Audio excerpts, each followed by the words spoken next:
Since my earliest career, I have sought inspiration in Europe. What a powerful experience that was. Always throughout my life been on a quest to rediscover some of the traces of my background. You know, it's interesting because you can't Americanize yourself out of your background. Even though you live in the American culture, there's a part of you, because of your blood, that brings you back home. And every time I come back to the UK, I feel like I'm going home. Coming back to the UK brought me connection with my roots, but it also gave me a sense of inspiration. Okay, so the sculpture is silhouetted, and then that brings us down the vista that's just perfect. This is it. What a powerful experience that was. I actually set up my easel amongst all the bustling hordes of people. And you know, London is famous for its eccentrics and some of the interesting characters who wanted to come by, wanted to talk to me as I was painting.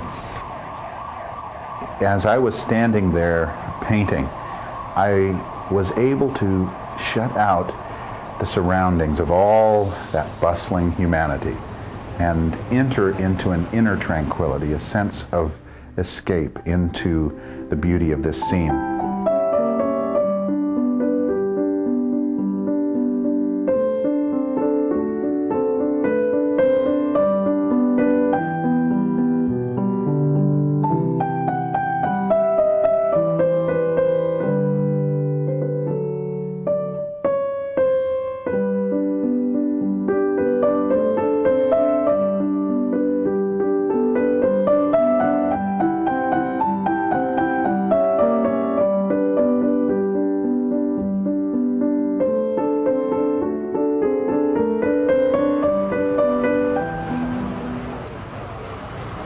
You know, another thing about London that always struck me is the international quality of the city. I mean, you think of the great cities of the world, San Francisco, Paris, New York, Rome, but London, of all cities, is a multicultural city, so filled with different types of people and different national heritage.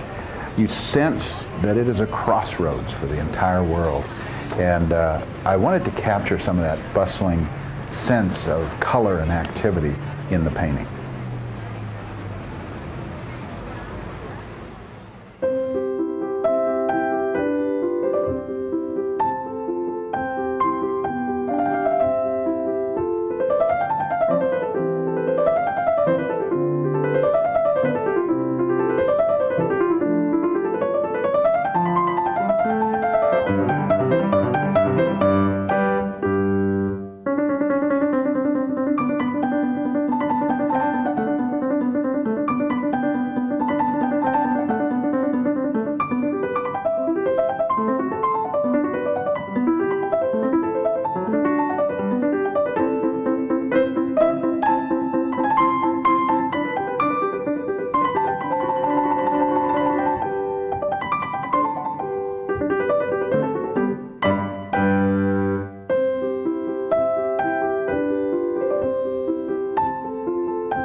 Art builds a bridge to different types of people. A complete stranger made a bridge to my life, and we talked for probably 10 or 15 minutes.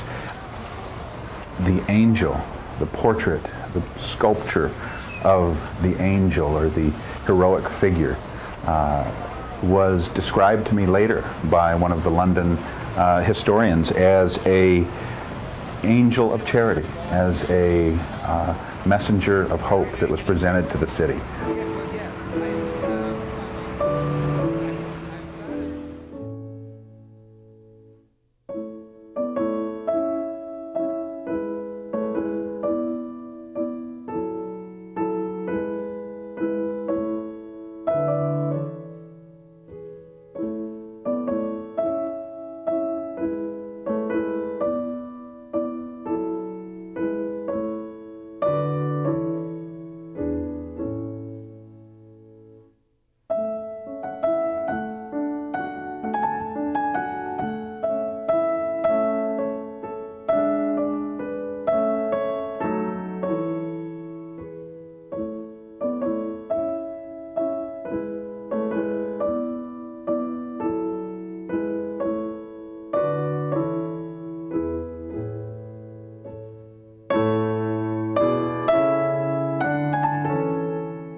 My work has become more than just a way to portray pictorial images to people. My work has become a way to impart a message. Now, England and the other countries of the UK are strong on tradition. I know that from having many friends who are British and from being part of the culture and having lived there off and on. I know that if there's one thing that's important to the British culture, it is the sense of heritage and tradition and family. There is a deep sense of roots. You're rooted to the ground. That clay on which you stand is rooted, each of you, to your place in the culture. You feel a part of something bigger. You feel a part of the English and British destiny and heritage. And I think of that as part of the values that I try to share in my paintings. My paintings are about family and heritage. They are about tranquility and peace, serenity.